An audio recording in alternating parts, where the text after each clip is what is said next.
శ్రీ వాసవి కన్యకా పరమేశ్వరి దేవస్థానం ప్రాంగణంలో ఈ నెల 17వ తేదీన విశ్వశాంతి మహాయజ్ఞం నిర్వహించనున్నట్లు శ్రీ హనుమాన్ సేవా సమితి అధ్యక్షులు ఉప్పాల వరదరాజులు వెల్లడించారు. ఇందులో పట్టణ పరిసరాల్లోని ప్రజలు పాల్గొనాలని సూచించారు. స్థానిక బోస్ రోడ్లోని శ్రీ వాసవి కన్యకా పరమేశ్వరి దేవస్థానంలో బుధవారం ఉదయం ఏర్పాటు చేసిన విలేకరుల సమావేశంలో ఈ నెల 17వ తేదీన జరగనున్న విశ్వశాంతి మహాయజ్ఞం పోస్టర్ను శశి గ్రూప్ అధినేత శ్రీ హనుమాన్ సేవా సమితి అధ్యక్షులు ఉప్పాల వరదరాజులు ఆవిష్కరించారు. వివరాలను తెలియజేశారు. 17వ తేదీ ఉదయం 8 గంటల నుండి ఆలయ ప్రాంగణంలో విశ్వశాంతి మహాయజ్ఞంలో జగదాంబ వారాహి సహిత భువనేశ్వరి సుదర్శన రుద్రహోమాలు జరుగుతాయని తెలిపారు. ఈ బృహత్తర కార్యక్రమంలో పట్టణ పరిసరాల్లోని ఆర్యవైశ్య కుటుంబీకులు పాల్గొనాలని కోరారు. ప్రతి కుటుంబం నుండి అమ్మవారికి పసుపు కుంకుమ, దోసడి బియ్యం, హోమగుండంలో సమిధలు సమర్పించి భాగస్వాములు కావాలన్నారు. గత జనవరిలో తెనాలి విచ్చేసిన దత్తపీఠాధిపతి శ్రీ గణపతి సజ్జిదానంద స్వామీజీ శ్రీ పరాభవనామ సంవత్సరం ప్రకృతి అనుకూలంగా ఉండదని దైవనామస్మరణ చేస్తూ ఆధ్యాత్మిక చింతనతో ఉండాలని సూచించారని గుర్తు చేసుకున్నారు.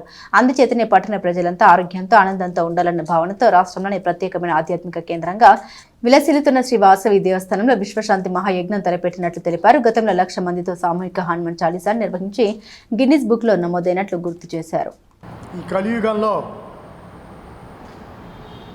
భక్తికి మించినటువంటి అవకాశం ఇంకోటి ఏం లేదు. హిందూ మతంలో జన్మించాం. మనకు కావాల్సింది చెడు చేయకూడదు అంటే, చెడు ప్రవర్తన కలిగి ఉండకూడదు అంటే అతనికి కావాల్సింది భగవంతుడి మీద భక్తి. భక్తి విశ్వాసాలు ఉన్న వ్యక్తి చెడు చెయ్యడు అనేది నా నమ్మకం.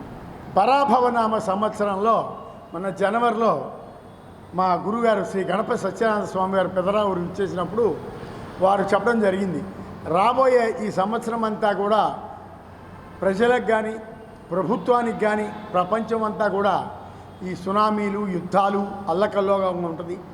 వాతావరణం కూడా బాగుండదు. కాబట్టి ప్రజలందరూ కూడా దైవభక్తితో, దైవ చింతనతో ఉండండి, మంచి చెయ్యండి. ఎల్లప్పుడూ ప్రతిరోజు కూడా భగవన్నామ స్మరణ, మీకు చేతైన మంత్రాన్ని ఆంజనేయుడిని పలకరించండి, లేకపోతే వెంకటేశ్వర స్వామి చేయండి, లేకపోతే ఏదైనా కానీ ఒక ఆధ్యాత్మిక చింతనతో ఉండండి, అప్పుడే బాగుంటుందని చెప్పారు. ఆ సద్భావంతో ఈ యొక్క చైత్రమాసం అమావాస్య శుక్రవారం 17వ తేదీ ఉదయం 8 గంటలకి తెనాలి బోస్ రోడ్లో శ్రీ వాసవి కన్యకా పరమేశ్వరి దేవస్థానం ఆవరణలో విశ్వశాంతి మహాయజ్ఞం తలపెట్టాం. దీనిలో ఏంటంటే విశ్వశాంతి మహాయజ్ఞంలో ముఖ్యంగా చేయాల్సింది మరి జగదంబ వారాహి మాత, అట్లాగే భువనేశ్వరి సుదర్శన రుద్రహోమాలు. వీటి వల్ల ఏంటంటే ప్రజలందరూ కూడా సద్భావంతో, స్నేహభావంతో, ప్రేమపూర్వకంగా ఉండటానికి ఈ యాగం వర్తిస్తుందనే భావంతో పెట్టాం. అట్లానే తెనాల్లో ఉన్న ప్రతి ఒక్క ఆర్యవైశ్య కుటుంబం నుంచి కూడా మేము కోరుకుంటుంది, అమ్మవారికి పసుపు కుంకుమ, దోషడి బియ్యం తెచ్చి అమ్మవారి పాదాల చెంత మీ చేతులతో తలంబ్రాల్లాగా ఉంచండి. దానివల్ల ఏంటి, ఎందుకంటే ఈ సంవత్సరం అంతా కూడా మనందరం ఆయురారోగ్యంతో సుఖ సంతోషాలతో ఉండాలని, రైతులు సుభిక్షంగా ఉండాలని, పాడి పంటలు బాగుండాలని, ఆ అమ్మవారి ఆశీస్సులు, మన కులదేవత శ్రీ వాసవి కన్యకా పరమేశ్వరి అమ్మవారి ఆశీస్సులు మనందరి మీద సంపూర్ణంగా ఉండాలని ప్రార్థిస్తూ, అట్లానే ప్రతి కుటుంబం కూడా విచ్చేసి ఈ యాగంలో మీ చేత్తో సమిధలు అగ్నిహోత్రంలో సమర్పించి తీర్థప్రసాదాలు స్వీకరించి ఈ యజ్ఞాన్ని జయప్రదం చేసి మీరందరూ కూడా ఈ యజ్ఞంలో భాగస్వామ్యులై, ఇది కేవలం ఒక వ్యక్తి కోసమో వరదరాల కోసమో కాదనేది గుర్తుపెట్టుకోండి. ఈ కార్యక్రమం తలపెట్టింది తెనాలి పట్టణ ప్రజలందరూ ఆనందంతో ఉండాలి, ఆరోగ్యంగా ఉండాలి, సౌభాగ్యంగా ఉండాలనే భావంతో చేస్తున్నాం. కాబట్టి ప్రతి ఒక్కరూ కేవలం ఈ యాగంలో దేవాలయంలో పెట్టాం, వరదరాలు వైశ్యులకే చెప్తున్నాడు అనేటువంటి భావన కాదు. యజ్ఞయాగాదులనే చేసేటప్పుడు దీనికి కుల మతాలతో పని లేదు.